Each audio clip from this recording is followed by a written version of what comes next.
Paul Baratero is president of a company called Synergy Science. They patented and made a water machine that actually adds hydrogen gas to H2O, to water.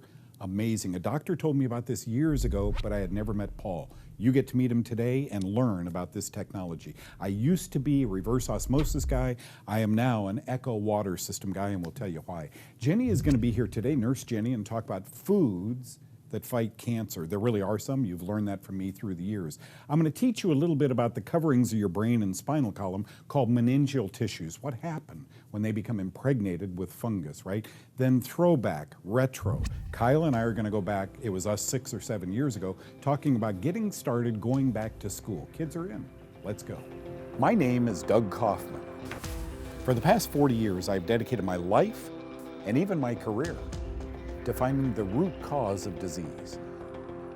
Join me in a team of physicians, pharmacists, and scientists, and soon you too will know the cause.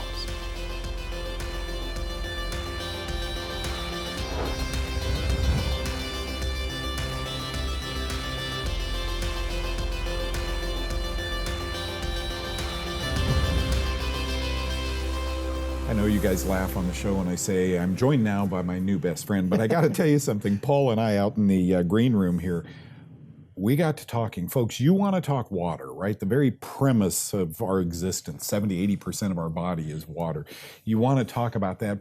And so many of you in my Facebook programs and here on television, we get lots of emails. We get thousands and thousands of emails. I'd say 10 a month. Center around, hey, Doug, you look okay for an old guy. What kind of water do you drink? Don't go there. I don't know water that well. Paul does. So this is Paul Baratero from a company called Synergy Science. Synergy Science, among other things, they have a far infrared sauna, portable, inexpensive, wonderful. But today I want to talk about this, the ecosystem. This is the portable one. The one you see there on Paul's table is the one hooks up to your, under your counter or can sit on the counter, etc. Yeah. These are amazing water cleaning systems. Paul, welcome. Thank you. So I've heard the story about your wife, and dare I say the miraculous recovery she enjoyed with this, but I want to talk a little bit right now about Jackson, because I haven't met him. I've been to the same meetings you have, but you say he goes to these meetings. Yes, he and you can see him in October. Which ACIM. One? At Ties? And there Dr. too. Cowden? Yeah, you'll see him. Okay, I get to meet him. Yeah. He is now 14 years old. 14. He's your son. He was the kid in the cart when he was little. That's right. Telling the pharmacist. That's right. Yeah, he's a bundle of energy, and he's happy. He has no fear. Like, he doesn't know it's not okay to engage people in public, right? Right. And I remember the day we had to tell him there were people that might want to hurt him, right? That was a different concept. And his whole theory on life was, listen, that's a friend. I just need to meet them. Right. And so, this beauty of life. But, he used to be in the grocery store, and he would be telling the pharmacist, have you drank Echo water? You should be drinking Echo water. And so he's a huge champion. Now, do me a favor and tell us why we should be drinking Echo water. Well, I tell you, the reason to drink is for anti-aging. All of us want to enjoy life to the fullest. That is the reality. And what matters more than our families? Mm-hmm. And the time that we can spend with them. I was talking to someone last night, one of my sales people in Seattle, and I said, who passes away and says, man, I wish I had one more day in the office? Right. Nobody. What we talk about is, I wish I had another day with my wife or my son or my family, or I wish I had done a better job as a father, And so growing up, my greatest desire was to be the best father and husband I could be, because the rest was unimportant to me, because I'm thinking from an eternal perspective. Did you know where I first heard about you? And by the way, thank you. So am I, and so are the viewers. We have a very special, smart audience. I first heard about you maybe through Ty Bollinger, but definitely through Lee Cowden, Dr. Lee Cowden, who recommends your products. Sure. But they're using it, or Lee is using it therapeutically in people. I'm telling you, people with illness are drinking a couple glasses of this water. You were talking about that guy that came to you, with the like tremors, this, the tremors, and a couple glasses of. what he has done with this water technology, you sit on your counter at home, you start drinking this and see what it does for you. Neuroprotective, immunoprotective. This is water the way the good Lord intended water to be, but we messed it up with our diet and alcohol and pills and antibiotics and so forth. So what you've done is added to H2O hydrogen gas. Correct. And this little gem does it all. That's right. You don't have to do a thing. It not only purifies your water. Right. And that particular system, we have an under-sink version of it as well. Okay. That you can connect to a reverse osmosis system. You can connect it to any water source. It doesn't matter what it is. It will create hydrogen and dissolve it in the water, which is going to have huge anti-aging, neuroprotective for neurologic issues, whether it's autism, Alzheimer's, Parkinson's. We have studies on all of these issues so that we can help them. Now, this is going to change someone's life. You know, it's like taking vitamin C when you're not sick. It doesn't mean you're going to feel something, but it is doing something in the body. And the same thing is here. This is really becomes the drinking water that they use on a daily basis. They can cook with it, they can drink it. It becomes part of their life. It becomes the number one used appliance in the kitchen.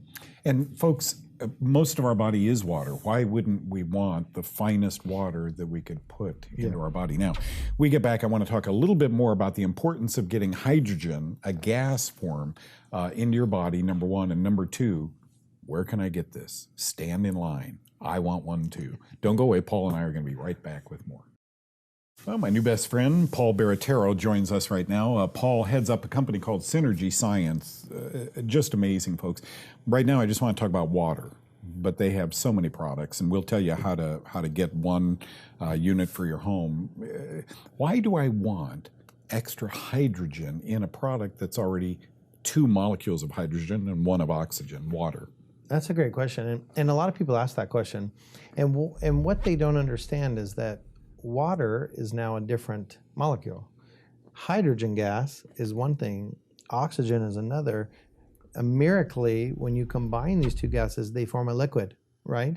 That doesn't always happen when you mix 2 gases together. They don't always form a liquid. So it's a miracle because we don't quite understand how it happens. But once you create a water molecule, hydrogen and oxygen are now one thing, right? A water molecule. What we're doing is we're splitting it back apart. And that's what electrolysis does. It splits them to their constituent elements. So we have hydrogen and oxygen gas back in a gas form, and then we're dissolving it. And the reason we want to do that is because once hydrogen gets into the body, it's a tremendous reducer of oxidative stress, inflammation. And so we have seen for 14 years now, but we have studies actually proving the fact that hydrogen is a tremendous reducer of oxidative stress, inflammation, pain, all these things. Particularly, you know, everyone hears about free radicals and antioxidants, and, you know, we have to be careful not to overdo it on antioxidants because most free radicals actually have a physiological role in the body. It's only the cytotoxic or cell-damaging free radicals that we want to get rid of. And hydrogen selectively only reaches and reacts with those cytotoxic oxygen radicals that are damaging the mitochondrial function. So they're in our cells. They're a normal part of living. As you know, as we live, as our cells function, we have a byprocess, which is oxidative stress. And we have to have oxidative stress, right? Opposition in all things. But the problem is when we get too high of oxidative stress, that can lead to disease. And lifestyle leads to that. I mean, this interesting, I'm sure your wife and certainly mine, when they see your water, the first question is, did God make a mistake here?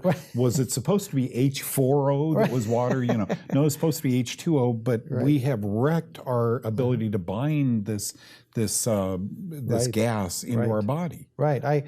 So we were designed to create hydrogen. And in our gut, through normal fermentation of food, which is what happens, we can create hydrogen. No different than any other fermentation process, right? Hydrogen is produced. So in our gut, we can produce hydrogen. We have a hydrogen generator built into our intestinal tract in the way it functions.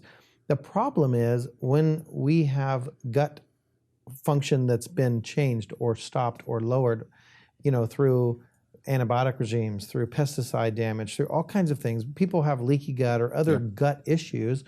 Well, really what they have is an immune dysfunction because 60% of the immune system is tied to gut health. So if we destroy the gut, if you and I decided to destroy the gut, and that was our mechanism on some chemical we put out there, we could actually suppress immune function in the body, and then we would be creating people that have more susceptibility to disease and issues out there. So if you happen to have gut issues, then your immune function is lower. So hydrogen will increase the immune system effectively through rebuilding gut function, having the right bacteria back. It's like anything. If we destroyed where people live, they leave. We see that with New Orleans, right? It's still not improved. People still aren't back. Same is true for gut bacteria. If we destroy the gut, then we won't have the right bacteria. Hydrogen restores the gut. What's the difference in these two models? Really simple. This one is drinking water. This is drinking and cleaning water. Cleaning the counters, cleaning the dishes. Right. Face, acne, psoriasis, eczema. I hear you're coming out with a shower unit also soon. But folks, you often ask me, what kind of water should we be drinking? Right. These doctors are all telling me, all these scientists are saying, look into Echo Water. We call Paul. Here, Paul and I walk by each other at all these symposiums for a long period of time. Do you finance these machines? Yes. Okay. Yeah, we take all forms of cash, but we also do financing. All forms of cash, All I like forms, that. gold bars, Right. But we, for as low as $20, $30 a month, no money down, people can have a system installed in their home. Yeah, this is really something spectacular. Paul, thank you for introducing us to this. You've asked me about good water. I've now told you. Thank you, Paul, Synergy Science. I'll be right back with more. You've heard me talking about foods that fight cancer. It's a whole other thing to hear Nurse Jenny Herbacek. So foods that fight cancer. Following that, my friends, I'm going to be talking about why is everything bacteria? Bacterial meningitis, everyone knows. Few know the brilliance of diagnosing fungal meningitis. So watch this. Hi, I'm Jenny Herbacek with the Cancer Connection. Here's a recommendation on a cancer-fighting food that you can easily consume. It's broccoli sprouts. They can be added to your salads and sandwiches. The sprouts contain 50 times the anti-cancer phytochemical sulforaphane than fresh broccoli. So if you've never tried sprouts, start by sprinkling a few on your salad. They can deliver a powerful punch to cancer. For Know the Cause, I'm Jenny Herbacek. You know, it was 3 or 4 years ago, 2013 or so, that I wrote this blog. Is HIV human immunovirus, or should it be renamed HIF, human immunofungus? AIDS patients die of Kaposi sarcoma and other fungal diseases. Fungal meningitis is quite common. And in this article I wrote 4 years ago, if I can recall, 314 people in Africa with HIV had 2 tubes of blood drawn. One confirmed that they had HIV. The other was marking how much fungus called aflatoxin or aspergillus was in their blood. And a funny thing happened. The higher the HIV titer, the stronger the HIV, the positive AIDS was, the more mold they had in their blood, right? Folks, it's so striking to me that we are calling diseases atherosclerosis. We are calling them cancer. We are calling them human immunovirus. Could it be human immunofungus? If these men and women are dying of fungal diseases, why are we calling it a virus? Because back 30, 40 years ago, we didn't know much about fungus. Unfortunately, zoom forward with me 30 or 40 years today. Still don't know much about fungus. And we're not interested in learning a lot about fungus because we think these patients are doing better on antiviral medications. So out comes an article a short time ago that I wanted to bring to your attention. Life-saving blood tests for fungal meningitis, a leading cause of AIDS-related deaths in developing countries. And this came out in 2011.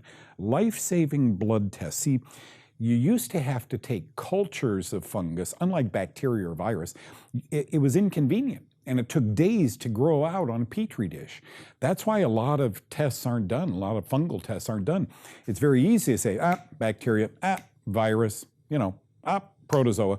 It's not very easy to say fungus, but they were developing back then 7 years ago, 6, 7 years ago, a test.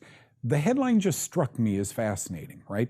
A rapid test done for fungus. That's a good thing. Now doctors should be able to test every AIDS patient, every cancer patient, every atherosclerosis, every liver disease patient for fungus. Oh, that's not done.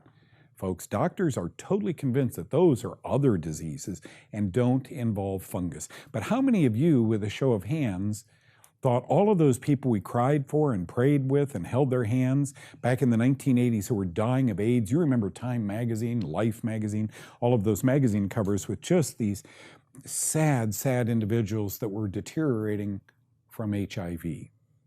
Now it comes decades later, life-saving blood tests for fungus could help thousands and thousands of patients with AIDS. So we're confused. Is it a virus? Is it a bacteria? Is it a fungus? If you had to guess, based on this headline out of a major university, wouldn't you say it's HIF? If they're all dying of fungal diseases, why are we calling it HIV?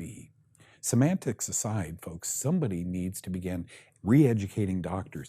We need to re-socialize them. If we're finding fungal tissue in cancer, is it really a viral disease, a bacterial disease, or a fungal disease? We have ruled out for decades that bacteria or virus play any role, and we think cancer patients get secondary fungal infections. I'm telling you, when you go in with a big lump in your breast or in your prostate or on your kneecap, you probably already have a fungus, but that's not the way it's treated. I'm hoping in the future for AIDS, for cancer, for heart disease patients, that a quick fungal test will be determined in your blood. Aha, I know there's a lump in your breast, but I think you have a fungus, because fungus makes lumps, doesn't it? I hope this information educates and helps a lot of you. I was asked recently to write about how I handle stress. I didn't end up writing what I initially thought I would. I thought I was going to write that we were taught there is no such thing as a stressful situation, that we should do personal development courses that teach us to love ourselves more and to change the meaning of events in our lives. We read books recommending that we unburden ourselves from ever-increasing workloads. We take wonderful herbs and repair our adrenal glands with rest and relaxation. I have done them all, and they've all helped. Yet over the years, I've come to realize that I was missing something that was lurking in the shadows like a wolf in the wild. I realized my stress was there because I had been removed from nature. We are a wild animal now living in a zoo. Separate any organism from its natural environment and it will become stressed. We are separated from the air, the food, the water, and the movement that is designed for us. So the greatest tool I have discovered for my stress is to move back to a life I was designed for. I have returned to the earth, where I live, how I eat, what I drink, and how I move. My purpose in life has changed, and so too my ability to handle stress. I'm Dr. Greg Emerson for Know the Cause. Before we end today's show, I want to throw back 6 or 7 years ago where Kyle and I talked about kids back in school. By the way, you remember 20 years ago, Van the mailman? He is sitting right here ready to take me to lunch in our studio today. Talk about a throwback. Here we go.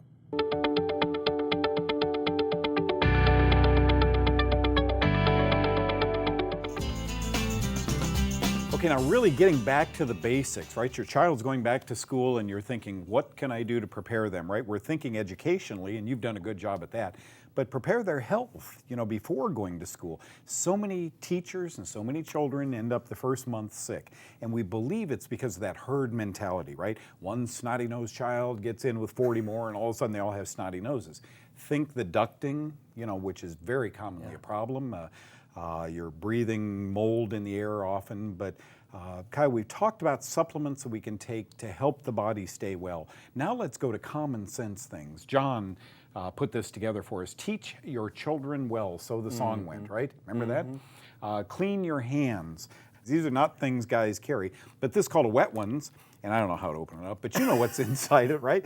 Ruth always has these things with her. Yeah, Kaylin your does wife, too. she carries it. I have no idea what to do with these. These are a good idea, because you can open them up individual packets, right? The teacher isn't going to have one of those squirt things at her desk. So teach your child after lunch or breakfast, you know, to use one of these things and clean their hands often. That's a problem. Yeah, whenever they're walking around and they're touching these things, and it just becomes like a fungus factory, a germ factory. Touching your eyes and mouth. Yeah. I mean, a lot of bacteria there. That's another problem. Cough into a tissue. I have this box here, and I want to demonstrate this for you. It's very important. Now, I generally, cough into my arm or something. Ruth needs to send my shirts down all the time. But these are a handy backup. Achoo! Or into one of those, right? So the bacteria goes away. Don't take food from other children. That's probably how you survived in elementary school. It probably was. I would have gotten beaten up a lot. But that's a big deal. You know what kids are bringing to school, so. Yeah, exactly. I mean, you're getting into, this kind of stuff, and we used to swap out, an apple. Yeah, you Anybody bet. would do that. And finally, what about hats? Wearing another child's hats or using combs or hairbrushes for another child. You're talking about hair lice sometimes. I'm not accusing your school of having lice around, but that's the way you end up with it. One important thing that we all forget about is what Dr. Cowden is talking about right now. Another thing to consider as you're sending your kids back to school is this cell phone that you're giving them to be able to communicate with you. This cell phone is also sometimes potentially a very dangerous thing. If you keep it in your pocket, you may increase the risk of sterility later in life. If the child holds the phone up to their head like this, then they can actually get problems with brain cancer and other diseases. You see here on this slide that this is an adult who's had a cell phone up to the ear for 5 minutes, and you see the amount of brain heating that occurs. This is a 10-year-old child. This is a 5-year-old child. So it shows that the thinner the skull is, the greater the penetration of this harmful radiation is into the head. So when you have one of these phones on your person or against your head, it's a problem. Teach the kids to use it in speakerphone mode. Teach the kids to not talk very long. Use a text message, but don't hold it up to the ear. So it is back to school. Thank you, Dr. Cowden. Who'd have thought, Kyle, really? I mean, I know. Cell phones, this wasn't something, was this around when you were a child? Not even. They didn't even have cells when I was a child, let alone cell phones. We got a whole lot more to come on Know the Cause. Knowledge is power. You really need to educate yourselves. Doctors are wonderful. They're out there to, I think they have some good intentions. I think they don't know everything. And I think that we need to educate ourselves and learn how our bodies work, what works best for us. No, he really is here. Van the mailman. Remember that from the old days on TV? In the 1990s, Van and I used to drive all the way out to the studio and do the show. Thank you, Paul, for being here today. Folks, have you ever had something like that happen? A physician you're impressed with or a dear friend you're impressed with tells you something many years ago, and it's stuck in my brain. Adding hydrogen gas to water? What's he thinking? Now it's the hottest technology in therapeutic water. It's absolutely amazing. So Paul and the Echo machines, this is the little guy right here that sits on your counter. I love it from a design standpoint. That's the one that can either go under the sink, the Echo system. Watch this. Look at that. It either goes under the sink or sits on top of the sink. It's too pretty to put under the sink. But folks, these are expensive. That's why I asked Paul if he would give you a discount. He's a new advertiser, a new client here on Know the Cause. His answer was yes, if you mention Doug. He gets lots of phone calls. They're selling thousands and thousands of these units. So you can go on my website, knowthecause.com. You can either buy it, or if you have questions, the toll-free number there actually goes into Paul's business, and he has all these very bright people. So ask away, but do say, I want Doug's discount, and then they'll apply that discount. Thank you for joining me today, folks. Did you know you can see me 2 more hours a week? That's all you want, right? 2 more hours a week live on Facebook. Go to knowthecause.com/Facebook, and you can watch me live. I'm going to do it this afternoon at 3 o'clock, from 3 to 4, Tuesday and Thursday. I do these, live Facebooks. You type in a question, I try and respond to it. We always have a topic. I think you're going to like that. Thank you so much, Kyle, for being here. Thanks, Van, for being here. You buy or I buy lunch today? You buy. Okay, good. We're going to a good place. God bless you guys. We'll see you next time.